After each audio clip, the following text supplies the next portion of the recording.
네, 국정원장님. 그 국무회의 갔다 와서 12월 4일 날 한 1시쯤 정무직 회의를 소집했습니까? 아닙니다. 12월 3일 11시 30분으로 나중에 저희 실무자들하고 11시 30분. 맞습니다. 그때 이제 홍장원 1차장도 앞에 앉아서 그 조금 전에 방첩사 지원하라는 지시를 대통령으로 전화를 받았다라고 보고를 받았다고 했죠.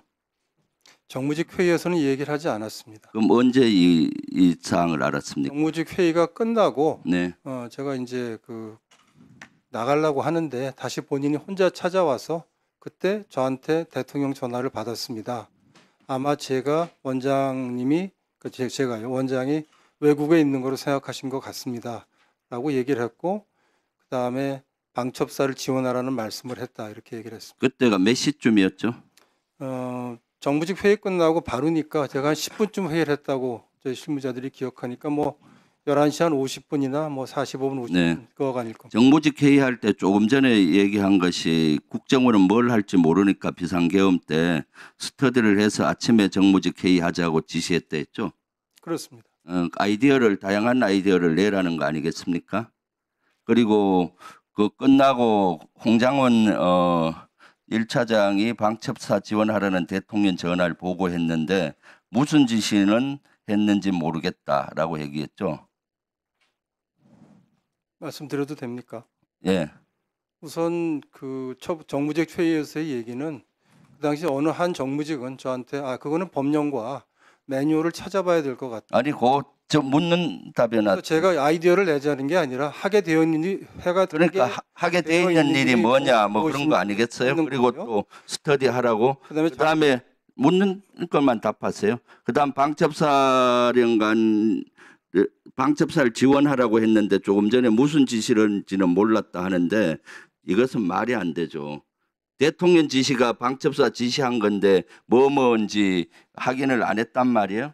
홍장원 1차장은 당연히 얘기했을 것이고 그리고 나서 그 다음날 홍 차장이 오후에 야당 대표한테 한번 전화 한번 하시죠. 이것이 어떻게 정치적인 중립 위반이죠?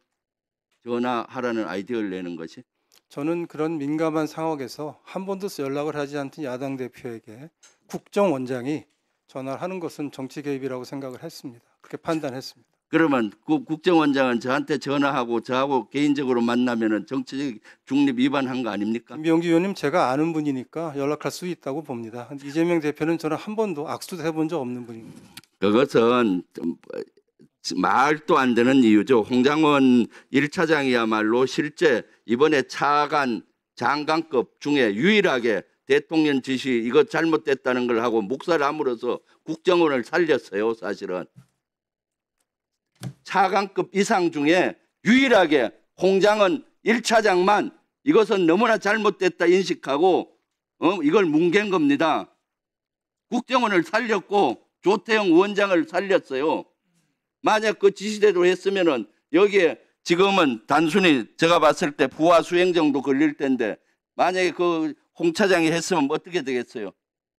중요 임무 종사자로서 지금 여기 안 있고 구속됐을 거예요.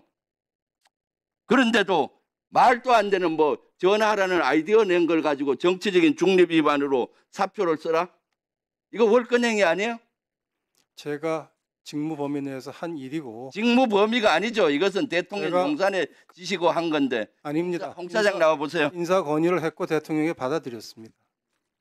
그러니까 직무 권한을 벗어난 거예요. 권한도 아닌데. 저는 건의를 할 당신을 살린 사람을 그렇게 내치는 게 어디 있어요? 그렇게 말씀하시면 안 되시겠습니다. 안 되기는 국민의 눈높이로 보면은 당연히 그런 거지. 홍 차장이야말로 유일하게 현 정부에서 고위급 중에서 대통령 비상계엄 잘못됐다는 것을 묵살한 사람이에요. 그런데 저렇게 보직해임 시키고 파이아웃 시켜요? 해병대 박정훈 대령 똑같은 사례예요. 경호처 경호부장 똑같은 사례예요. 한 말씀만 규정대로 하겠다는데 좀 드렸으면 좋겠습니다. 배제하잖아요. 홍 차장 5초만 드리면 안 되겠습니까? 나중에 끝나고 하세요. 뭐 5초 홍 차장님 하나만 질문할게요. 홍 차장이 2차 계엄 가능한 사항이다라고 얘기했는데 이 근거가 뭔가요? 예, 제가 12월 6일 11시 반경에 정보위원장실에서 정보위원장과 여야당 간사에게 12월 3일과 관련된 부분에 있어서의 상황 설명을 해드렸습니다. 그러면서 이거는 제가 추정이자 판단이지 어떤 정보 보고에 근거한 부분은 아니지만 정보 관료로서의 오랜 경험상 지금 최근에 있는 사항을 판단해 보니까 2차 계엄까지는 안 나더라도 최소한 2차 군사 개입의 가능성이 대단히 크다라고 정보위원장께 보고 드린 건 사실입니다. 왜 근거가 뭡니까? 왜 그렇게 생각해요? 주관적이라고 말씀하실 수 있겠지만 첫 번째는 대통령의 의지십니다.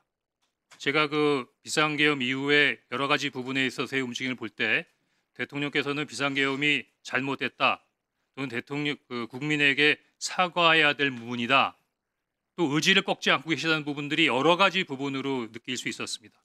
두 번째는 그 다음날 김영현 국방장관을 경질합니다. 아마 경질할 수 있는 상황이라고 생각되는데 제가 깜짝 놀란 것은 김영현 장관이 경질된 다음에 그 다음 신임 국방부 장관을 추가 임명하기 위해서 노미네이션 하는데 제가 그때 제 판단으로는 김영현 장관이 뒤로 물러났지만 영향력이 사라진 것은 아니구나. 왜?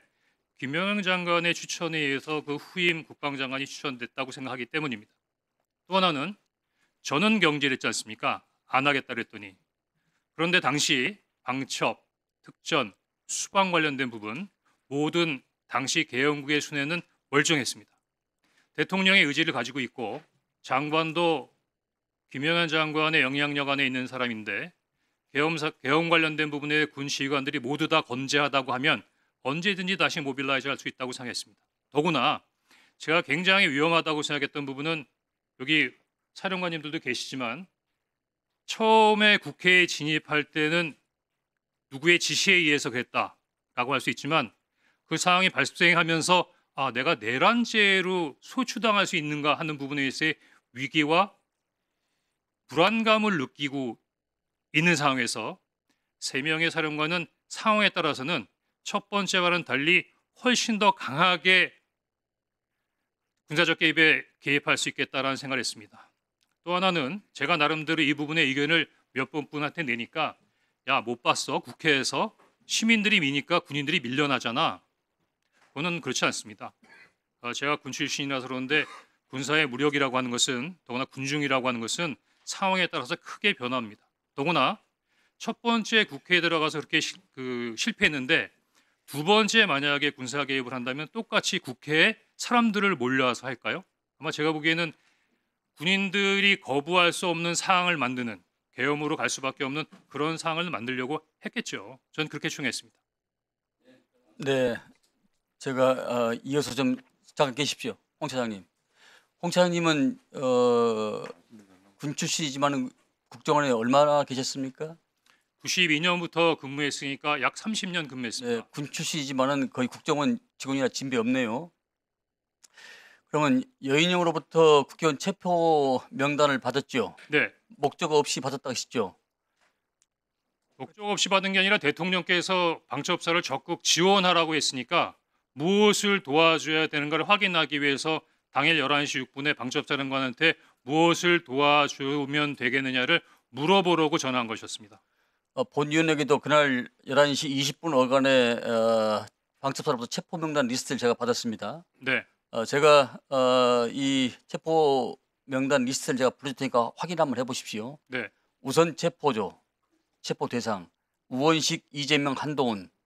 우선 체포 대상, 조국, 정청래, 양정철, 박찬대, 조혜주, 이하경, 양경수, 김호준, 김민웅, 김민석, 김명수. 기억과 일치합니까? 대부분 일치하는데 이경수라고 하셨습니까? 양경수. 양경수 맞습니다. 네. 이 윤석열의 국회의원 체포 지시를 조태용 원장에게 보고하거나 알린 바가 있었다고 하셨죠? 당시상을 좀 설명드릴 수 예. 되겠습니까? 설명해 주십시오. 예. 일단 오전에는 원장님께서 홍장원 차장으로부터 보고받은 적이 없다고 말씀하셨는데 오후에는 그래도 대통령으로부터 전화 받았다든가 방첩사를 지원하다든가 하는 부분에 대해 보고를 받았다고 말씀해 주셔서 제가 조금 마음이 가볍습니다. 다행입니다. 그런데 보고를 할 때 방첩사를 지원하라고 합니다라고 얘기만 하고 딱 끊고 그다음에 다른 얘기는 안 하나요? 사실대로 말씀드리면 보고를 보고를 안 한 것이 아니라 보고를 거부하신 겁니다. 제가 정무주의 때 얘기하지 않은 것은 내용 자체가 너무 민감한 부분이라서 다른 사람들하고 쉽게 공유할 수 있는 사항이 아니라고 생각했습니다. 그래서 일단 정무주회의를 마치고 제 보좌관에게 원장님께 보고 드릴 수 있는 사항인지 한번 확인해 보라고 했습니다. 그랬더니 오라고 말씀하셨고 제가 서둘러서 원장님실로 보고를 들어가는 것을 비서실 직원들이 다 봤으니까 아마 보고 드렸던 것 자체를 다르게 말씀하실 수는 없을 겁니다. 제가 물려고 들어가니까 원장님께서는 그 정무직 회의를 하셨던 그 소파에 그냥 앉아 계셨고 제가 앉자마자 원장님 제가 대통령님으로부터 전화를 받았습니다. 그런데 아마 대통령님께서 해외 출장을 이미 출발하셔서 아마 국내에 안 계신 줄 알고 저에게 전화하신 것 같습니다라고 얘기했는데 그 뜻은 원장님께서 그 다음날 아침에 일찍 해외 출장이 있으셨어요. 아마 국정원 정도의 출장은 대통령께서도 아셨을 테니까 아마 착오인지는 모르겠지만 왜냐하면 그 이외에는 저에게 전화할 이유가 없었기 때문이죠. 그다음에 아무 말씀 없었습니다. 더구나 비상국무회의에 가서 대통령을 만나고 오셨을 텐데도 비상국무회의에 갔다 왔다라는 말씀도 없으셨습니다. 그래서 제가 이어서 대통령께서 방첩사를 지원하라고 합니다라고 하니까 아무 말씀도 없으셨습니다. 그래서 제가 사실은 조금 좀 놀라시라고 근데 방첩사에서 지금 이재명하고 한동훈을 잡으러 다닌답니다 라고 말씀하시니까 다소 의외의 답을 받았습니다. 내일 아침에 얘기하시죠. 그래서 아니 지금 내일 아침에 말씀드릴 수 있는 사항이 아니잖아요. 더구나 정무직 회의도 지금 TV에서는 계엄군과 시민, 경찰, 국회 관계자들이 엉켜서 정말 국가의 초유의 위기 상황으로 치닫고 있는데 국가안보를 책임지고 있는 순회회의에서의 어떤 결론이 내일 아침에 얘기하시죠? 그럼 그 야간 동안은 뭘 한다는 겁니까? 그래서 제가 원장님께 방첩사를 지원하라는 대통령의 지시가 있다고 하면서 방첩사에서 한동훈과 이재명을 잡으러 다닙니다 라고 말씀드리니까 내일 아침에 얘기하자고 말씀하셨고 그래서 제가 원장님 그래도 최소한의 업무 방향이나 지침은 주셔야죠 그렇게 말씀드렸더니 그 앉았던 소파에서 일어나서 가버리셨어요. 더 이상 보고 드릴 수가 없었습니다. 그것을 우리 홍 차장께서는 원장이 정치 개입이라고 판단했다고 생각하십니까? 제가 보기엔 지금 원장님께서 정치 개입이라고 판단하는 것은 그 내용이 아니라고 생각합니다. 그 정치 개입이라고 원장님께서 말씀하신 건 다른 얘기인데요. 그 다음 날 11시 30분 정무직 회의가 끝나고 난 다음에 원장님께서 이런 제의를 하십니다. 통상 일주일에는 한 번이나 두 번 정도 정무직 회의를 하는데 상황이 엄중하니까 우리 매일 아침마다 티타임을 하면서 상황 관련된 부분에 대한 대처 협의를 합시다. 저는 그거를 아침마다 9시에 원장님하고 티타임 하면서 이런저런 부분에 있어서 업무를 협의해야 한다고 생각했고 그러면 원장님께 어떤 아이디어를 드릴 수 있을까라는 생각을 했습니다. 그래서 5일날 오후 정도로 기억이 되는데 그때 오전에 야당 대표께서 비상계엄에 군을 동원해서 도리어 북한의 군사위협이 더 가중되는 면이 있다라는 발표를 하시면서 조금 북한 군사에 대한 북한의 군사 위협에 대한 약간의 불안감을 느끼시는 말씀을 하셔서 그래 맞다. 지금 비상계엄을 대통령께서 직접 하신 부분이니까 대통령실에서 할 수도 있는 부분도 아니고 국회도 이렇게 혼란스러운 상태에서 그냥 원장님께서 야당에다가 얘기해서 북한 관련된 부분 한반도의 안보 상황 우리 국정원이 잘 관리하고 있습니다. 해외 관련된 부분의 동맹과도 잘 소통하고 있고 국내 사회 질서도 잘 나름대로 관리하고 있으니 국정원이 앞으로 나름대로의 어떤 비상계엄 이외의 여러 가지 부분에 있어의 국면을 잘 감당하겠습니다. 그렇게 전화 한 번 하는 게 없겠느냐고 브레인스톰 차원에서 그냥 건의 드린 겁니다. 물론 네. 이것 때문에 원장님이 저를 경질했다고 가만히- 생각지 않습니다. 가만히 계세요. 왜냐하면 지금은 다들 알고 계시지만 12월 6일만 하더라도 이런 사항에 대해서는 알고 계신 분이 많지 않았기 때문에 아마 원장님께서도 12월 6일 날 당일날 12월 3일 날 홍장원이가 대통령 말 안 들어서 경질한다는 말씀을 하실 수 없으셨을 겁니다.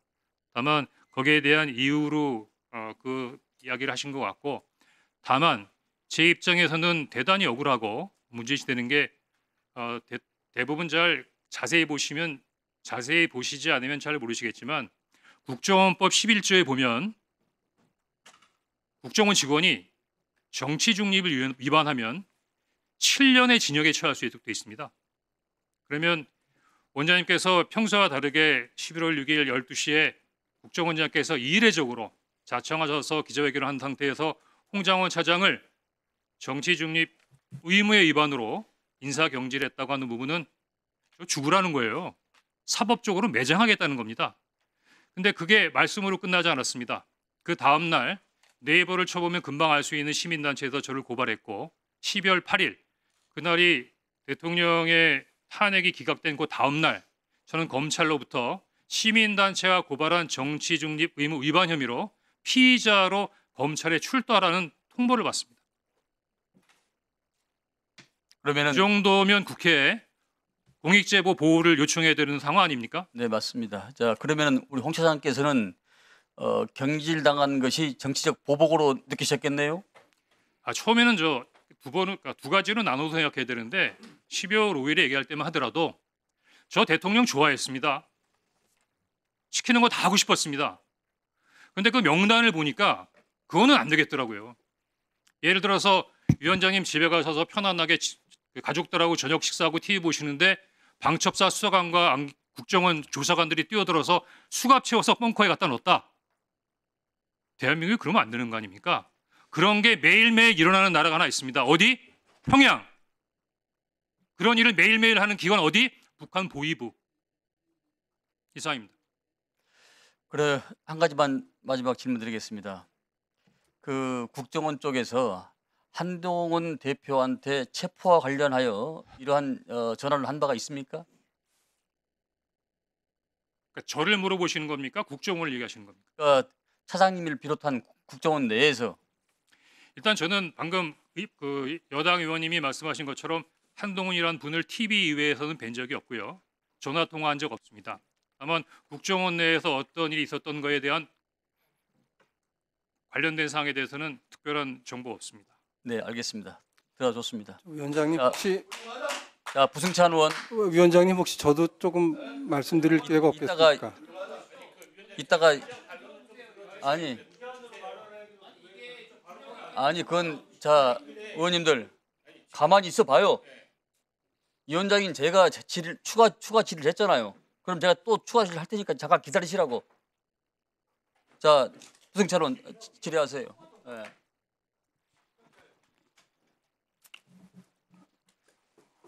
안보실장님, 김성원 의원 질의 네. 시키세요. 우리 아까 추미애 의원님께서 아파치 헬기 얘기를 할 때 NLL 근접 비행이 우리 관할 구역입니까? NLL 이남이면 우리 관할 구역이라고. 관할 구역입니까? 네. 미군하고는 전혀 관계가 없습니까? NLL 이남에 대해서는 비행진 P518 안에 들어갈 때 미군 유엔군 사령관인데 NLL 이남의 비행은 그 유엔사하고 큰 상관이 없습니다. 그래요? 다시 한번 확인해 주시면 감사하겠고요. 우리 관할 구역에서 임무를 했고 북한에서 대응도 없었다라는 얘기를 했습니다. 맞죠? 네. 통상적이고 문제 없죠. 그러면 돌려서 한번 여쭤볼게요. 만일 북한에서 우리 전력이 임무를 했고 북한에서 대응했다면 북풍입니까? 다시 한번 말씀해 주십시오. 자, 우리 관할 구역에서 임무를 했고 북한에서 대응도 없었다. 그래서 통상적이고 문제가 없다. 그러면 만일 북한에서 우리 전력이 임무를 했고 북한에서 대응했다면 북풍입니까? 우리 전력이 북한 관할 지역을 넘어갔을 경우에 예. 잠깐 멈춰 주세요. 지금 무슨 말씀인지 자, 우리가 북한으로 예. 우리 전력이 우리 예. 헬기가 NLL 이북으로 갔을 때 예. 임무를 했고 북한에서 대응을 했다면 북풍이냐고 여쭤보는 거예요. 우리 관할구역에서 임무를 북풍이란 뭐 단어는 그게 연결이 제가 뭐 적절치 않다고 보고 아니 우리가 넘어가면 정전협정 위반은 우리가 한 것이고 예. 북한이 아마 자위권 입장에서 우리 넘어간 전력에 대해서 예, 무력을 됐습니다. 행사했을 예, 겁니다. 예, 예. 됐습니다. 자, 저 작전본부장님, 네, 우리 전력이 지금까지 대북 전단, 그 다음에 무인기가 북한으로 넘어간 게 확인이 되고 있습니다. 또 다른 전력이 넘어간 적 있습니까? 보고가 된 적 있습니까? 합참에? 그 전반적인 대북 관련 작전에 대해서는 확인해 드릴 수 없습니다. 아니, 또 다른 전력이 넘어가기도 하나요? 앞에 그 질문에 두 가지는 넘어갔는데 또 넘어갔냐는 질문에 대해이기 때문에 제가 다른 확인할 수 없습니다. 전력, 다른 전력이 넘어가나? 합참에 다 보고하죠. 이런 것들은 만일 넘어가면 제가 일반론적으로 여쭤보는 거예요. 넘어가면 보고를 하죠. 일반적으로는 보고를 합니다. 예. 특수한 상황은 보고 안 해요? 여러 가지 통제를 상황이 있습니다. 받는데 제가 담당하는 부분이 있고 제가 담당하지 않는 부분도 있습니다. 책임지셔야 될 겁니다. 네, 책임지겠습니다. 예. 실장님, 네. 실장님 경계태세 2급 발령된 거 아시죠? 그 계엄당일날. 예. 네. 그렇게 들었습니다. 언제 인지하셨어요? 그 시간 시점은 모르겠는데, 예. 늦게 인지하셨죠. 근데 하여튼 제가 그날 뭐 좀 계엄 관련돼서는 추적을 못했습니다. 예. 아니, 일국의 안보실장님인데 경계태세 2급이 발령됐어요. 그러면 장관과도 하시고 왔으니까 잘하실 거 아니에요. 2급 발령된 발령 요건이 있죠. 아마 작전본부장 하셨을 때도 2급 발령이 된 걸로 알고 있습니다. 예, 이것 발령이 됐고 그거를 시간을 말씀하신가 그랬는데 한 예. 24시 이전에 예. 아마 발령됐을 때 위기관리센터장이 저한테 예. 그 북한 동향하고 예. 그런 것 22시 10분에 발령됐어요. 22시 10분에. 그러면 뭐 한 그 뒤일 겁니다. 예, 제가 예. 시간이 지금 지금 예. 지금 이게 뭐 군을 두둔할 수 없는 상황이에요. 이게 아니 경계태세 2급 발령했는데 22시 40분에 발령됐는데 아무도 몰라. 그리고 예하 부대, 작전 부대, 육군에는 아예 공문도 안 갔고요. 공군본부 1시간 뒤, 작전사 같은 경우는 3시간 뒤, 예하 부대 4시간 뒤. 이게 말이 됩니까? 아니 군복을 입고 계셨고 장관이 하셨으면 많이 이렇게 하셨겠어요? 그 전파가 그렇게 늦었다면 조금 상황 전파 체계에 문제가 그렇죠. 있는 것으로 예. 생각합니다. 자, 작전본부장님, 작전본부장입니다. 정보사 상황 일지를 보면 22시 40분에 경계태세 2급 발령했습니다. 그러면 발령됐을 때 조치부호에 따라서 조치가 이루어지죠. 네, 그 경계태세 2급은 왜 발령한 거예요? 그때 상황이 비상계엄이 선포된 상황이었기 때문에 예. 적이 이를 알고 어떻게 또 도발할 수 있는 가능성이 있기 때문에 그러면 22시 40분에 발령이 됐으면 그 전에 회의를 했겠네요. 요건 검토, 선포 요건 검토를 해야 될 거 아니에요. 경계태세 2급은 적의 도발 가능성이 있을 때 그러면 이럴 누가 때 발령권자가 누구예요? 발령권자는 경계태세 2급은 예. 연대장급 이상입니다. 예? 연대장급 이상이 발령할 수 합참에서 있습니다. 발령을 했잖아요. 그래서 전군 경계태세 2급을 합참 의장 명의로 발령한 겁니다.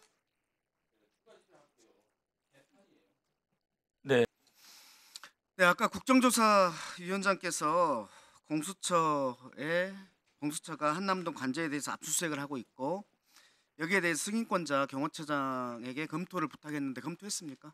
지금 검토 중에 있습니다. 아직도 검토 중에 있습니까? 방금 전에 그 공수처 검사로부터 문자를 받았습니다. 네, 들어가십시오. 좀 시간 좀 멈춰 주십시오. 네, 우리 박성재 장관님. 예. 네, 12월 4일 저녁 그때 같이 술을 드셨죠? 전혀 먹지 않았습니다. 누구 모이셨죠? 삼청동에서. 행안부 장관, 법제처장, 민정수석 그렇게 있어. 네. 그리고 그게 7시 반이었고 다시 헤어졌다가 9시에 다시 용산에서 모였죠. 그거는 완전히 허위입니다. 모인 적 없습니까? 예. 그 모이자고 할 때 거기에서 무슨 얘기를 했습니까?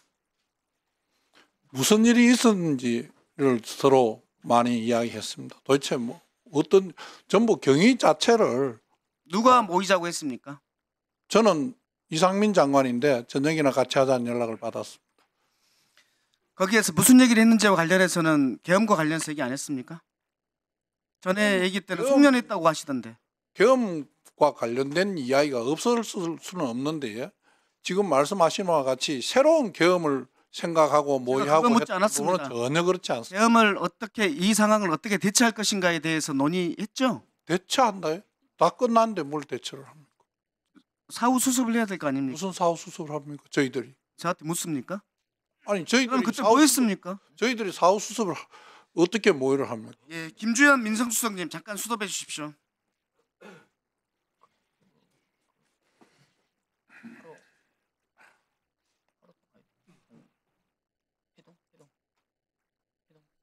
네. 12월 4일 그때 다시 용산에서 안 모였습니까? 저는 거기에서 집으로 귀가했습니다. 바로 귀가했습니까? 네. 그러면 그 삼청동에서는 무슨 얘기를 했습니까? 뭐 조금 뭐 어떻게 들리실지 모르겠습니다만 제가 공직을 떠난 지 한참 되고 다시 왔을 때 아니 그런 거 말고요. 무슨 네. 얘기를 했는지만 짧게 대답해 주세요. 그러니까 이제 그 말씀을 드리려고 하는 수도해 건데, 주세요 좀. 잠깐만요. 예. 아니 많이 얘기를 물으려고 하는 게 아닙니다. 한마디 네. 듣고 넘어가려고 하는 거니까. 예, 알겠습니다.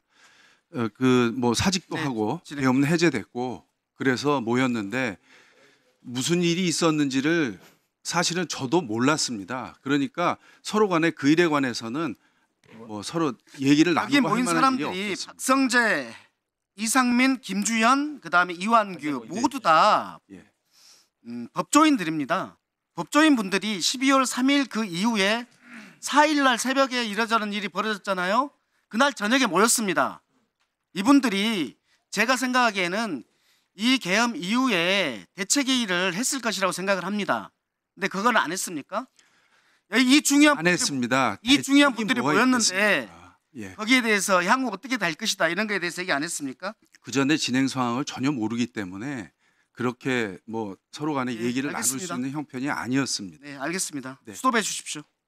정성호 차장님, 예, 들어가십시오. 네.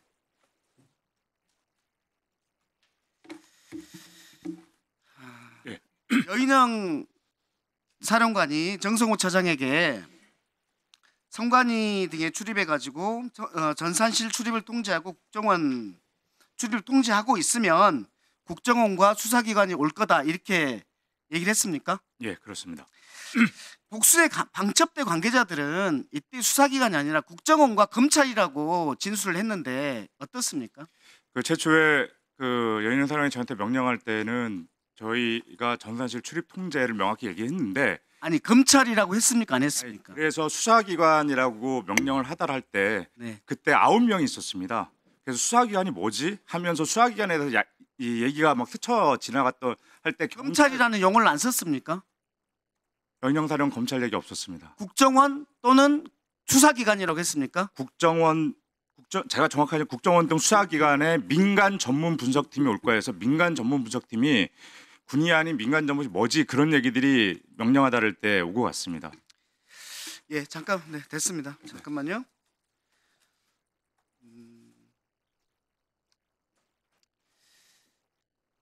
박성재 장관님, 예. 이제 여기에서 국정원 또는 수사기관이라고 얘기를 하는데요. 여기에 이제 검찰이라는 제보들이 있습니다. 그래서 제가 지난번에 검사 두 명이 출발을 이미 했다라는 제보가 있다라고 했는데 검찰에서는 본인들이 다 조사를 했는데 그게 아니다. 그런 일 없다라고 합니다. 그래서 저는 조사를 해야 한다고 봅니다. 제가 국수본 관계자한테 이 질이 끝나고 나면 두명 검사의 이름과 직책을 말씀드려서 수사하도록 하겠습니다.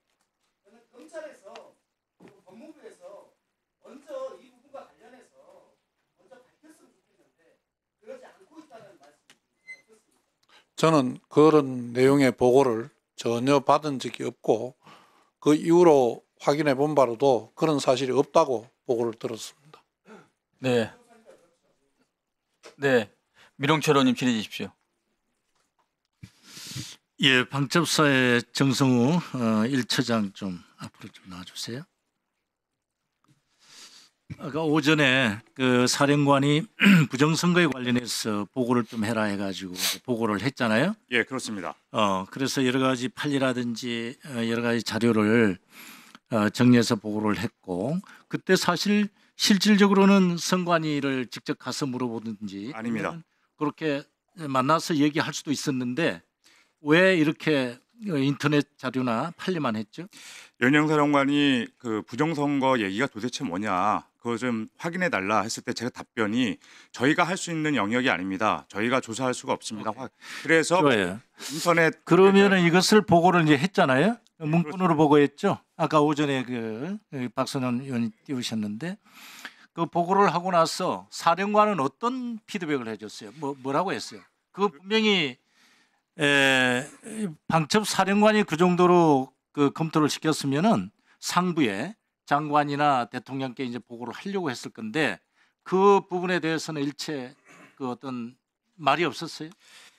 이게 상부 장관님 보고 같은 경우는 별도 보고서를 만드는 기능 부서가 있고, 저희는 사령관을 보자는 본인의 궁금증 차원에서 비서실에서 그래서 작성을 한 겁니다. 그리고 그 내용은 대법원 판례 관련된 사항들 위주로 해서 저희가 조사할 수 있는 게 없습니다. 그래서 인터넷 공개 자료 나와 있는 그 자료를 가지고 다 하나하나 의혹 제기된 걸 했고, 그래 보고를 해드렸는데 네. 그 목적이 있었을 거 아니에요. 사령관 입장에서는 자주 대통령을 장관을 자주 만났는데 그런 자리에서 어떤 얘기를 보고를 했든지, 그러면서 그 당시에 비서실장이었잖아요. 예, 그렇습니다. 그러니까 지나가는 말이라든지 네가 보고했던 걸 갖다가 한 보고를 했다 한다든지 그런 얘기를 전혀 절대 없었습니다. 연영사령관은 내 개인적인 궁금증으로 이러한 사항이 뭐냐라고 했고, 저희가 이건 확인하기 어렵습니다. 내 얘기는 인터넷 등 나와 있는 공개 자료 틀리면 좋아요. 그렇습니다. 그날 이제 방첩사에서 보면은 여러 이제 사령관의 지시를 받고 1처장이 주로 지시를 받았는데 요원들을 갖다가 선관위 과천청사라든지 네 군데 출동시키려고 준비를 지금 지시를 받았잖아요. 예. 그럼 그 이후에 어떻게 했어요? 실질적으로 출동을 지금 현재 공소장에도 그게 나오지가 않는데 방첩사 내에서는 어떻게 조치를 했습니까? 우리 방첩사는 다른 특전사나 정보사나 또는 수방사와 달리 인원들이 영내에 있지 않았습니다. 전부 다 퇴근해서 본인들 거주지에 있었기 때문에 들어오는 데만 해도 영해거주 소진만으로 1시간이 넘게 지체가 됐고, 들어와서 인원들이 상황 파악하고 명령 하달하는 데에도 제 방에 들어와서 명령을 최초 하달하는 시간이 23시 50분이었습니다. 계엄 선포가 있었던 22시 30분경에 1시간 20분이 지난 상황이었고, 그러한 상황들이 방첩사에서 사전에 준비됐던 그러한 징후들이 아니었습니다. 그래서 23시 50분에 들어와서 명령을 하달하는 데만 해도 저희 선관위 팀은 위법성 얘기가 나왔기 때문에 30여 분 넘게 위법성을 얘기하고 00시 25분경에 인원들이 해산을 그러면 합니다. 그 당시에 사령관은 어디에 위치해 있었습니까? 사령관은 최초에 지하 2층에 내려가서 위관리센터에서 상황을 확인하려는데 그때 문이 안 열리고 장관 주간 VTC가 연결이 안 되기 때문에 복도에 서성이다가 그 밑에서 30분 근데 문이 열려서 그 안에 들어갔지만 장관 주간 그 회의가 끝났다 그러고 5층에 기밀실이 있습니다. 그러면은 1처장은 올라갔습니다. 사령관하고 같이 있었나요? 아니면은 다른 방에 있었나요? 저는 최초에 내려가실 때는 사령관이랑 같이 있었고, 그다음에 5층에 23시 한 5분에서 10분으로 새롭게 그 화상회의가 연결됐을 때는 그때 5층 갔다가 다시 이제 임무하달하기 위해서 제 방으로. 그리고 이제 사령관이 아까 홍장원 국정원 1차장 그 진술을 들었죠? 예. 지금 들었는데 사령관이 여인영 사령관이 그 14명 그 명단을 우리 1처장한테 혹시 얘기를 해줬나요? 아닙니다. 국회팀과 선관위 팀은 완전히 분리가 됐었고, 비상계엄 선포된 다음에 지하 2층에 내려갔을 때 그 다음에 지금 수사기관에서 확인했던 바로는 22시 45분경에 수단단장이 그 연영사령관에게 그 지시를 받고 내려왔고, 저도 그때 나갔다면서 지시를 그 갔습니다. 명단은 이제 국회팀에게만 이제 지시를 했고, 예, 일처장은 이제 선관위 관련해 가지고 이제 출동 준비시키고 그랬다는 거죠. 예, 그렇습니다. 네. 그리고 법률 검토를 했다는데 윤석열이 출동하기 전에 그 이유는 임 처장이 스스로 생각해서 했나요? 아니면 뭐 최초의 명령을 받을 때부터 첫 번째 전산실 출입 통제에 대한 크게 뭐 있을 수는 없는데 그 다음이 문제였습니다. 서버를 복제할 수 있다라고 하는 문제와 제가 반문을 했습니다. 서버를 어떻게 복제를 합니까? 라고 했을 때 그럼 떼어와야겠네. 이 두 가지는 절대 이루어질 수 없는 사항입니다. 그래서 9명이 모인 가운데 임무 명령을 하달할 때 9명 모두 이 위법성에 대해서 이건 할 수가 없습니다. 그래서 나가는 인원들 단 한 명 나가는 모두에게 서버 복사 장비도 다 가져가지 않았고 오히려 우리가 가서 불법적으로 비춰줄 수 있으니까 체증 장비하는 카메라 또는 이거 할 걸 그걸 다 증거 녹화를 해야 된다.